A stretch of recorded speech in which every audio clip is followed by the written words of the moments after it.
What's up, Roxstars? It's Rox with a little bit of talk about what's at the top of the blog. So let's get to it. I say I'm gonna take some time off, y'all. All the cashiers, they was like, somebody stole her truck. It's like you can hear it all throughout the store. This Rox coming to you today with a review for Love and Marriage Detroit, Love and Marriage Huntsville, our book 4, Real Housewives of Atlanta. Let's get to it, shall we?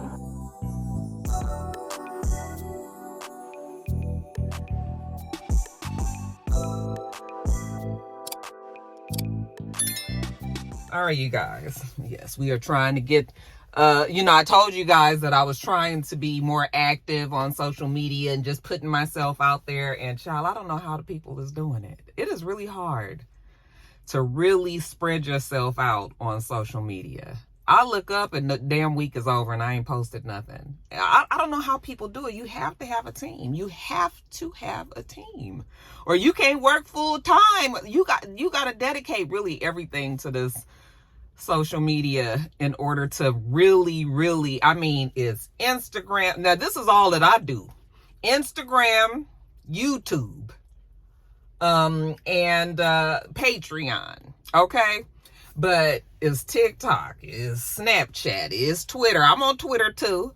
But it's like all of these other Chat GPT. What the fuck is that, you guys? And then there's it's just so many places to put yourself. And it's hard, it's difficult, I'm trying to get back to my planner channel. I am. And I just can't seem to get back over there because I'm kind of intimidated, So yeah, but I am still, we still chugging on along, y'all. We gonna get it, but it definitely is baby steps. Somebody mentioned last week, was it To the Omega? I'm not sure who it was. I think it was though, but someone had mentioned, one of the Roxstars had mentioned that I should do TV and movie reactions.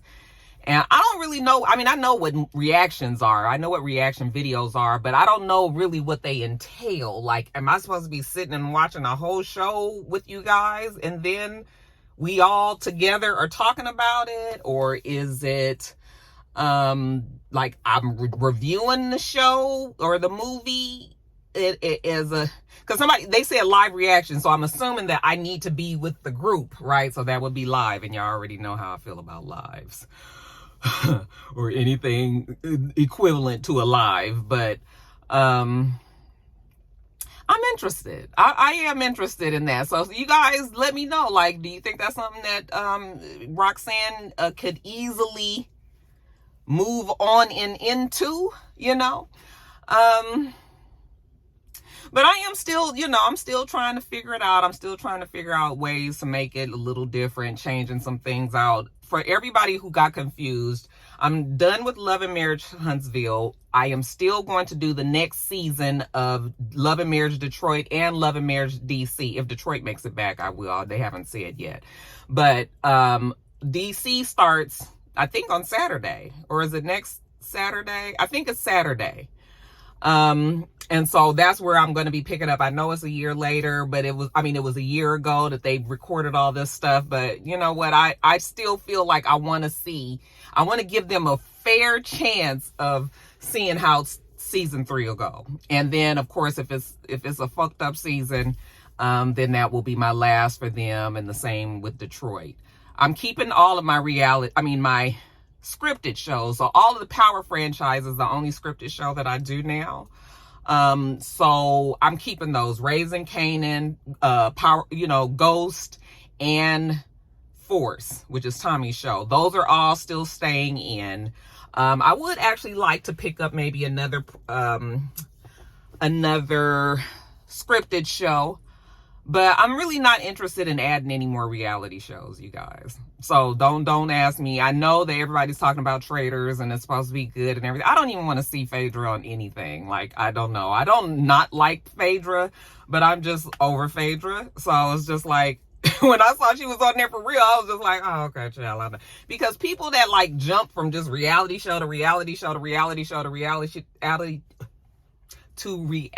show to me, they just seem like opportunists, like people that just want to be out there no matter the cost and whatever. I mean, I know traders is a little different because it's a game, it's a competition, so it's not the same. So it's fine. I mean, you know, I don't doubt her for, I mean, you know, you got at the end of the day, nigga, you got to think about your bottom line. So I'm not mad that Phaedra is jumping from all these shows and everything, but I have no interest in, I have no interest in seeing her. So, no, I won't be doing traders or any other reality shows, but if you have any other suggestions, like I said, I'm intrigued about the reactions thing. So you guys just weigh in, let me know what they do, how it works, and if you think that's something that we can do here. Also, I'm not going to do eating videos because I don't like to eat on camera. I don't like to see people eating on camera. I don't like to see people chewing on camera. I don't like to hear the swallows, the talking with the food in their mouth. All that annoys me tremendously. So I will never be a mukbanger. I know that that's going out of style now. And so that's not nothing I'm going to do. I don't do I ain't cooking. I have completely wrote off cooking. I'm not cooking ever again. I mean, I'm never going to cook again. Like, I just not. You know, I'll cook if I feel motivated for some reason, but no, Mister's the cook in the house. The kids is grown. Everybody has jobs. If you want to eat, go buy your damn food. Okay, or cook your own damn food. Okay. But yeah, Roxanne is completely retired from the cooking, the kitchen, any of that. Okay, so that's out also. I'm asking y'all for you know, suggestions, and then I'm telling y'all what I'm not gonna do. Okay, it's like, bitch, well, what the fuck do you want to do then? No. I am going to be open, you guys, but I'm just telling you some of the things that I know that people are going to ask about. And I'm not a vlogger either, mostly because I just am I value my privacy, and probably too much more than I need to. I probably could afford to let loose and let people in and everything, but I'm going to tell you guys the truth. When they broke in my house,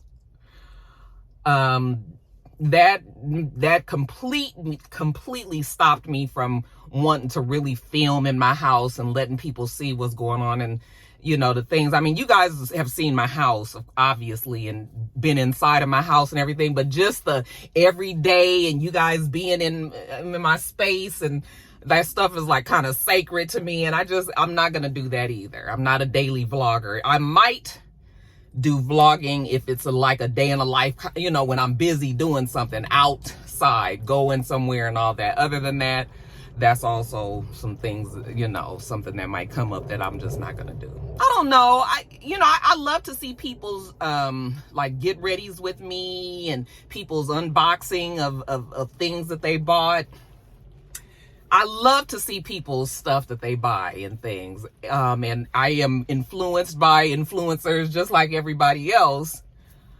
But me, I don't know why, but it makes me feel like I'm being braggadocious, and that's never my intention. So I don't like to show like my gifts and things that I have or what I bought or anything. I'm not that I got a whole bunch of anything, but shit, what I got I like, and it's important to me, you know, special to me, but still, like, I don't know, that's just something in me that I just have a hard time, you know, showing people that kind of stuff. I feel like you guys can see if I might show up with a new something on, you'll know, like, oh, Roxanne got some new earrings, or Roxanne got this new whatever, you know. But just me being like, yes, I bought it at Saks and it was $530, and you know, you have to make like, that's just, I don't know, it's not me. But I don't have a problem with people that do it. I actually don't have a problem with people that do any of those things. It's just things that I know that I'm not gonna do, okay? And I've talked way too long, okay? So with all that being said, y'all leave in the comments below, you know, some of the things, the suggestions that you might have, but let's get on to the video.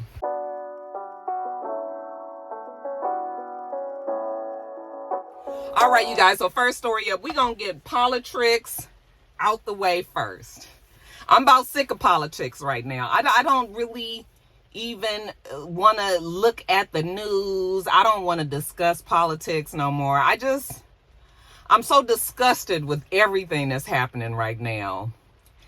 And the biggest elephant in the room is this Fani Willis case, this red herring, if you will, that has been thrown out there. And it is from, okay, so let me look at my notes, because I just typed all this shit up. Michael Roman, he is one of the defendants that Fani Willis is charging, well, that they are prosecuting along with YSAP, you know, in the case against them trying to sway the election, change the votes here in Georgia.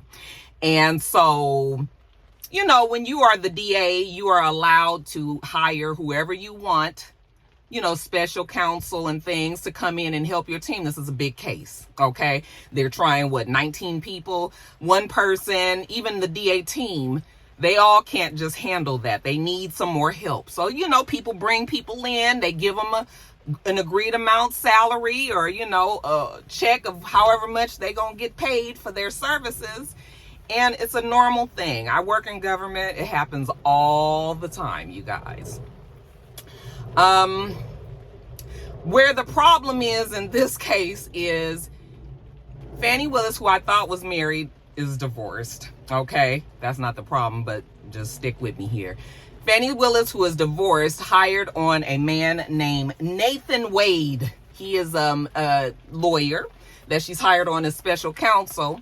And Robert Coleman has said that she is also involved with him romantically, and that it was a conflict of interest that she would hire him on her team and pay him upwards of $600,000, okay, to be on this team.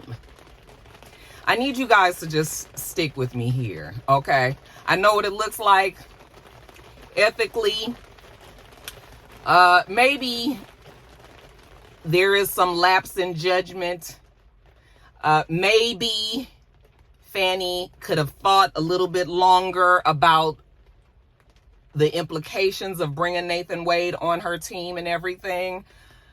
That's upsetting to me, because I know that Fani Willis has been black all of her life, and she understands, and she's been a woman all her life, and so she really ought to understand that we cannot cut corners and we can't do things that are improper or out of order, okay? When it comes to something as big as this is a case. This is the case against YSAP.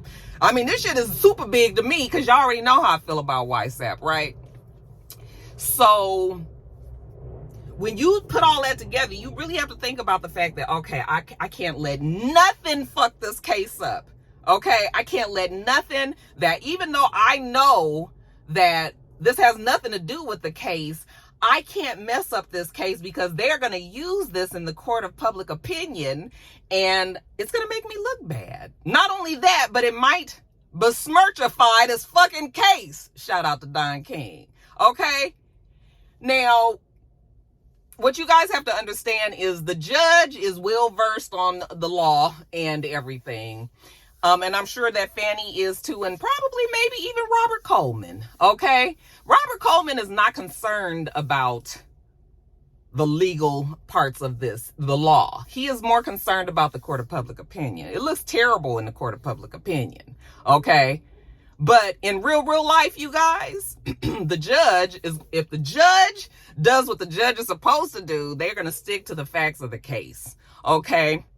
And this has absolutely nothing to do with whether or not, you know, the election was being stolen. This situation going on with Fani and Nathan has nothing to do with the other. Now, we don't even know for a fact that Fani and Nathan are in a relationship together. The judge has ordered for Fani to report, I think February 2nd or 3rd or something, and that is when we expect her to tell us whatever is what's, okay? All this came about apparently because Nathan Wade is in the middle of his own divorce, and his wife is salty over there.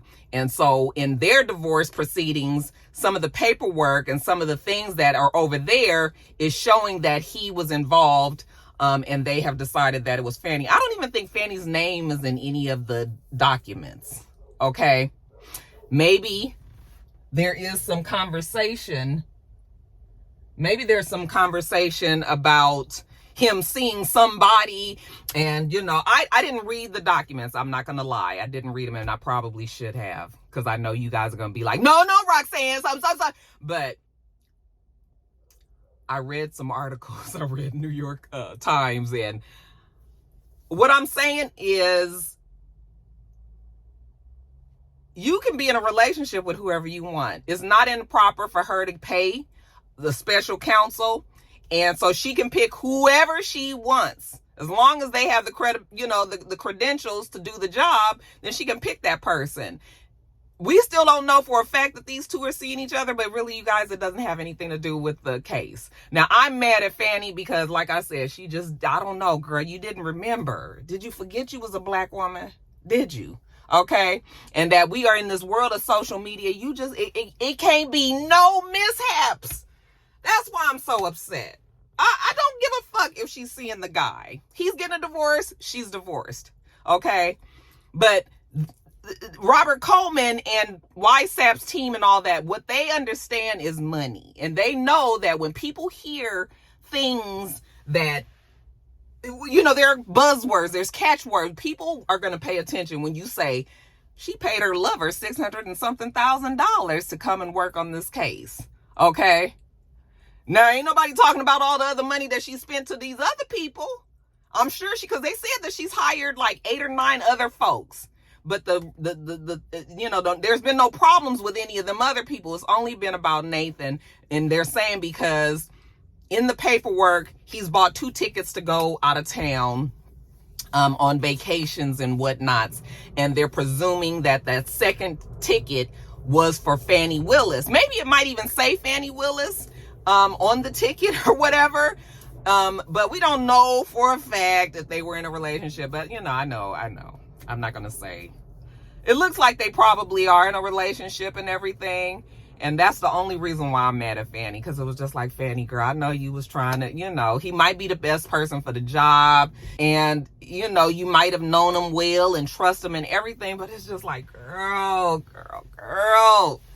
Now I got to be sitting up here defending her to people who are all still wanting to just say that this now should throw the whole case out. See, let's look at this closely, you guys. Even if Fani is in a scandalous affair, what does that have to do with this over here? Okay? Now, I'm realistic and I know how the world works. I know that it distracts it. We getting so far away from the case and shit, and that's not what it should be. Okay? Really, this swaying of this trying to change the election was my biggest hope in trying to do something to YSAP. I think that this case was the biggest hope of him possibly being prosecuted. Okay? And even with the biggest hope of this case, it's still very small, minimal hope. You know, because YSAP is fixing to be YSAP and Biden again. It's fixing to be it, you guys. And YSAP, all, you know, it looks like because the Republicans, they couldn't beat them, they fixing to join them. It's the same thing that we saw last time. They don't have any choice. It's a matter of losing your party 100% or backing the shit that you got. Now, they probably all are kicking themselves in the ass because you guys had fucking 4 years to try to figure out who you guys can put in place to knock YSAP out of the spot and go on about your but y'all didn't do that. Y'all let this nigga get all of this extra power, and he still has his and then, you know, his we all know who supports him. They don't even know. They don't even know better. You know, he has the uneducated, lower class, white. It's a whole bunch of them. Y'all ain't realize it, but all of middle America is that people. Okay. And he got all them people. They all love him. So it's about to be another one of them kind of fights. And I really don't have the energy to be sitting up here and fussing at y'all about voting again. Because at this point, I done told you guys a trillion times that you need to vote. YSAP don't need to be the president again. And it's going to fuck around. And this nigga going to be right there back in the... And when he get in the office this time, okay, if he gets in that office this time, you guys, it's going to be a disaster. But it's going to be a disaster really for you young folks. But it don't affect me as much. But all of you guys out there who is getting started, about to have babies, families, you know, your money situation, jobs, your rights as a human being, all that shit is going to get affected. You know, and I don't even like being one of those people that are like scaremongers and want to be telling everybody that, you know, the United States, you know, they have everybody in the U.S. thinking that we are all against each other, when really everybody wants the same shit. Be able to take care of yourself, your family, do what you want to do, buy what you want to buy, eat, have a job, come home, quality of life, right? That's what everybody wants, okay? But they have made it seem like America is just this horrible place, and that, you know, they got to take the country back because they had a black president for 8 fucking years. And now, you know, they can't, and then Biden was maybe an extension of the black president, you know, let them tell it. So now it's like, we've had 12 years of this. So let us try to make sure that we, you know, get America back, or whatever the fuck it was. I'm so over it. I'm over it. And I know it's not a responsible way to be. And I know people are going to be like, no, Roxanne, you have the platform and all that. And I mean, I'm going to always tell you guys to vote. But all that I was doing last time, I'm not doing it because I'm not getting my nerves up. I'm not fixing to be stressed out about it because I am tired of hearing people say, the Democrats don't do nothing, and the this and that, and Biden ain't did nothing, and he too old, and he just 2 minutes older than Trump.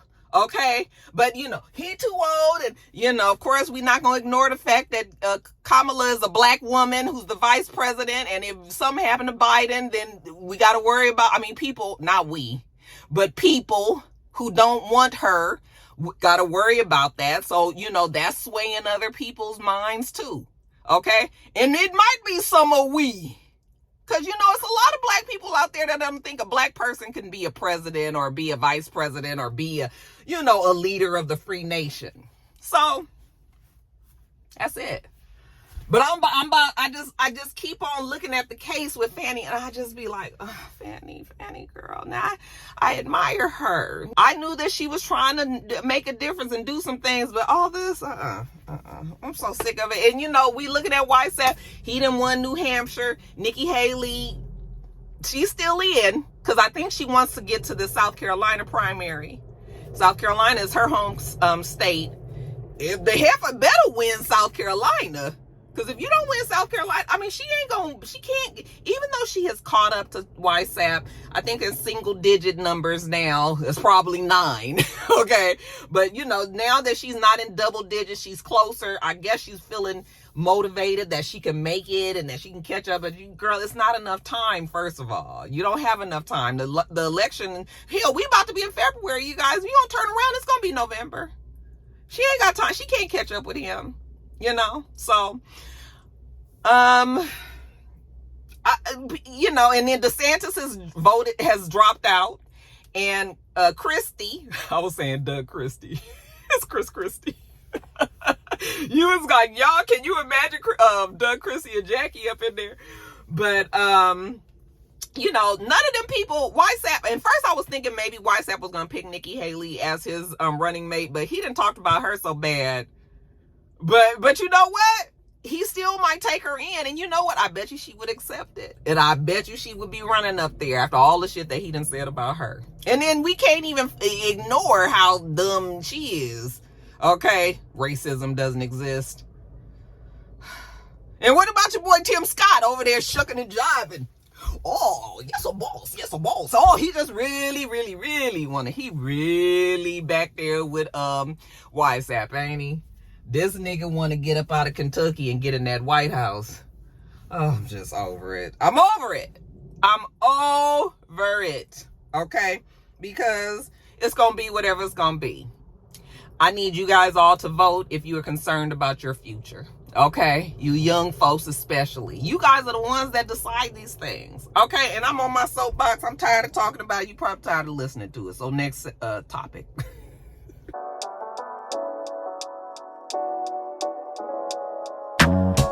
Now, since we talking about Fani, I guess we can talk about YFNLucci. That's kind of my segue into this next part. And the only reason why I say that Lucci is, you know, connected with Fani is because Fani obviously was prosecuting YFNLucci. Okay, mama named him Rashawn Bennett. Okay, and you guys told me that YFN does not stand for young fuck nigga. Oh, Lord. Anyway, I be cracking myself up sometimes, y'all. Anyway, so y'all know that YFNLucci has been in jail for a few years. I think he turned himself in back in 21. He was the boyfriend at the time to Reginae, okay? They're no longer together. Reginae just said that she is single. Side note for those of you guys who might be interested in the young girl, okay? Well, she's about 25 now, so you know. Anyway, that's neither here nor there. But anyway, he turned himself in, and he has been in jail ever since. And he was part of a big sweep. I think they, at the time, had went around and grabbed up the whole YFN group. I don't know what they called themselves. What was it? Did I put it in my notes? I forgot the name of what they're saying. His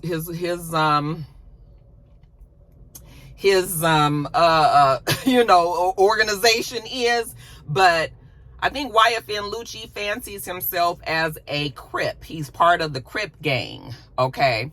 And they have had a very large and long-standing rivalry, obviously, with the Bloods, okay? All these gangs started in Los Angeles, and they have spread all the way across America and have, I would imagine, a gang in probably each one of the states, okay? That represents the Bloods and the Crips, or, you know, most of the metropolitan type of cities in these states, okay? And YFNLucci was beefing and fighting and all of that with Young Thug's gang, which, well, he says that it's not a gang, but the founder of YSL, which, you know, we've learned meant Young Slime Life, but Thug came out and told us that, well, Thug's lawyer said that YSL stood for Young Stoner Life, not Young Slime Life, because I think slime is kind of associated with the Blood gang, right? So I think that they said Young Slime Life is really Young Stoner Life, for the rock style lifestyle might not make it, okay? And then you know, Thug is supposed to be truly humble under God, and pushing P means pushing peace, and quite a stretch and all, but you know, you gotta give them a point or two for creativity. So YFNLucci, they've had this ongoing beef going on with YSL and Thugs and all the rest of them. So that's been, this case has been huge here in Georgia, okay? It's actually been quite entertaining. We see clips of what's happening on the news, and every day is something else shot. And we just looking at young Jeffrey, and Jeffrey is just getting fluffier and fluffier. I said, whatever he doing down there, he is enjoying his 3 squares a day. I was like, Thug, he gonna be good and fluffed by the time he get out there. You guys, sadly enough, I don't think that Thug is getting out no time soon. I feel like they got the person that they want, which was Thug, okay? Because YFNLucci pled guilty. He had, 13 charges, right? And it was murder, it was racketeering, it was gang lifestyle, it was all of these bad charges. He pled guilty, worked out a deal with prosecution. They dropped all of them charges. They left only one charge, and it was for terrorists and gang activity. What was that? Let me give you the official. It was violating the Street Gang Terrorism and Prevention Act. All the rest has gone. He's been charged. He's been given 10 years, and he's already eligible for parole in 4 months.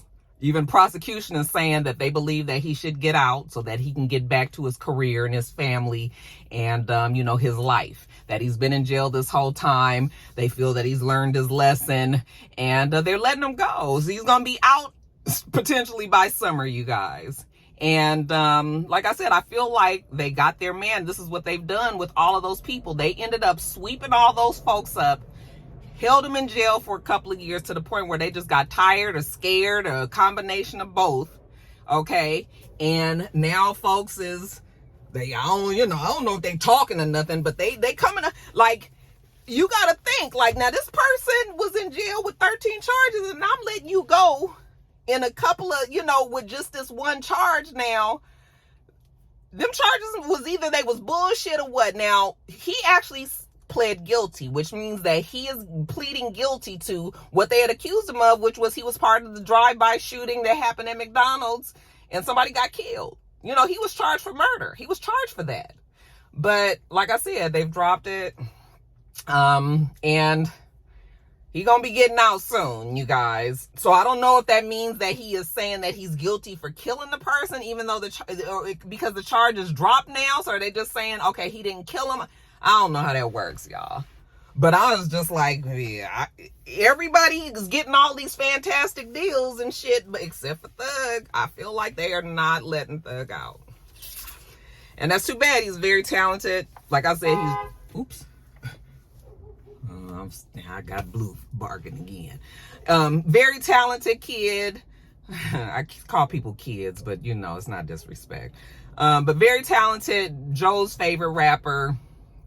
And yeah, gonna be in jail for a long time, y'all. But what y'all think about that? Do you guys agree with me that really they did all of this just to, I think, get Thug? Or do you think that there's gonna be more people? I mean, there might be more people that go down, but the big names that we've known to go along with this case all this time, everybody's pretty much getting free. Except for Thug. Hold your head up, but I don't know, y'all. It ain't looking good for your boy.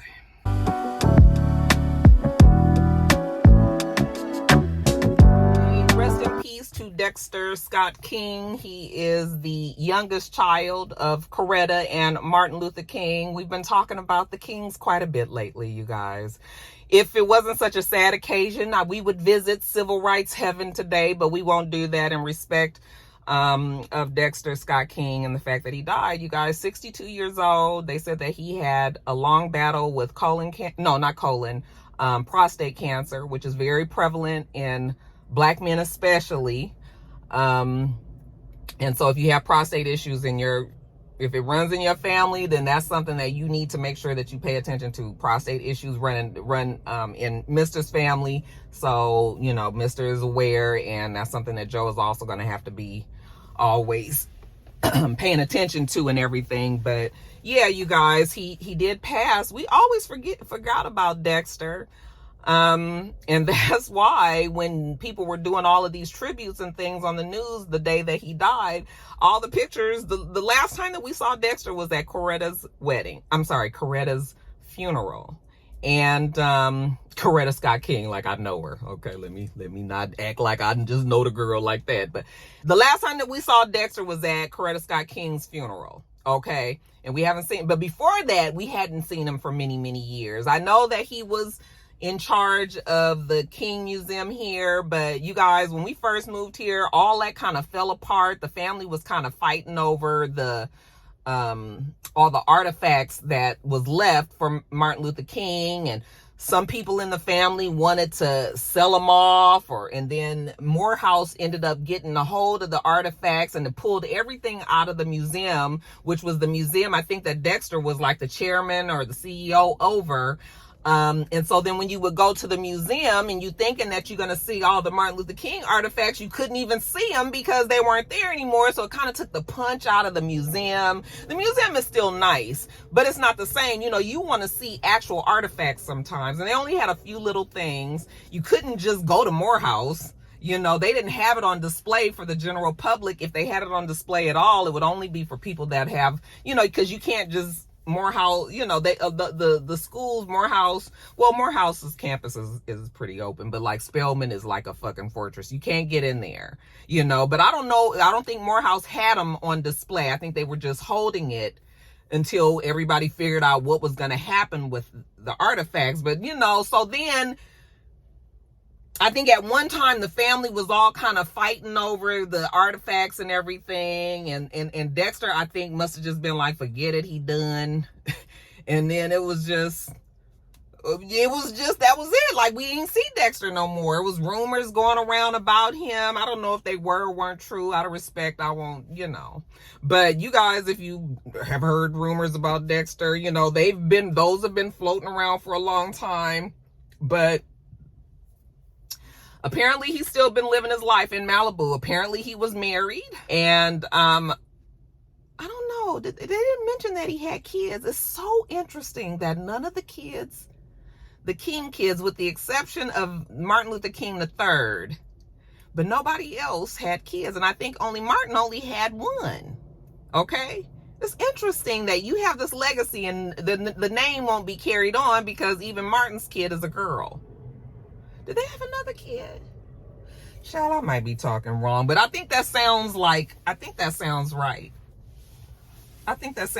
But anyway, yeah, I don't know. He still was, from the last pictures that we saw, he still was a good looking man. Looks just, dead on his dad. If I was to bump into that man at the Crenshaw Baldwin Hills Mall, that day I would have known that was Dexter Scott King. He looks exactly like Martin Luther King walking. He might have been a little bit heavier, but Martin Luther King didn't live long enough. He didn't even live as long as Dexter Scott King did. So, But, yeah, sad. It was sad. I saw Bernice talking about it, on the news conference, and she looked heartbroken. She looked shattered.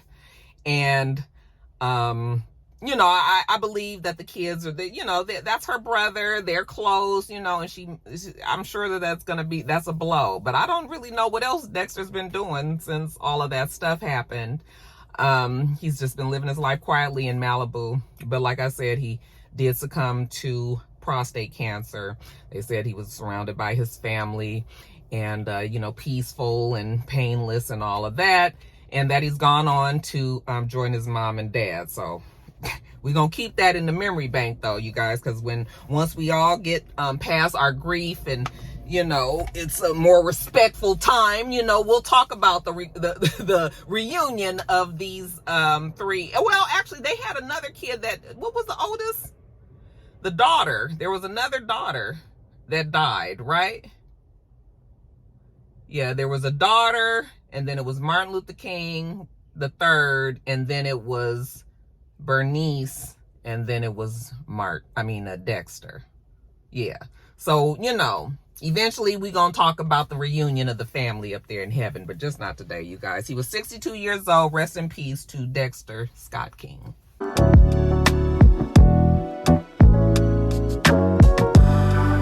All right, you guys, next story up. Let's talk about Daryl George, who was a student at Barbershop Hill Independent School District. I'm not sure what the state was, what city and state that this was, but Barbershop Hill, does that sound familiar to you guys? Wherever that is, you guys. He's a student that the family has been having problems with his school because this is in Texas. Should have known. There is a law called the Crown Act, and it was brought upon us because there were people that were firing people, kicking them off of teams, kicking them out of schools, sending them home from work, all of these things because of their hair. And it wouldn't be that their hair just looked a fucking mess. It was just a style that they didn't deem professional enough for whatever the activity was. And usually, you guys, the problem was they had a problem with black people hair. Okay? Natural hair. 4C hair. If we might have had braids, or if we might have locks, or if we might have twists, or if we decide to wear our hair natural, an afro or something like that. These people had problems with it. And so they felt, in order to protect black people, because this is our hair. Okay? Yeah, I know we wear wigs and weaves and perms and all of that, but some people don't want to do that. And some people want to wear their own natural hair, and they ought to be able to do that. And why are you worried about what the fuck my hair doing when I'm here trying to learn history and English and math and, science? Like, what does one have to do with the other? This hair is not distracting nobody, including myself. I'm still able to get the information as needed. Okay? Like I said, it's not that these people are coming with some old crazy Bozo the Clown hair colors or anything like that. And even if it is different hair colors, what does my hair have to do with anything that has to be done here?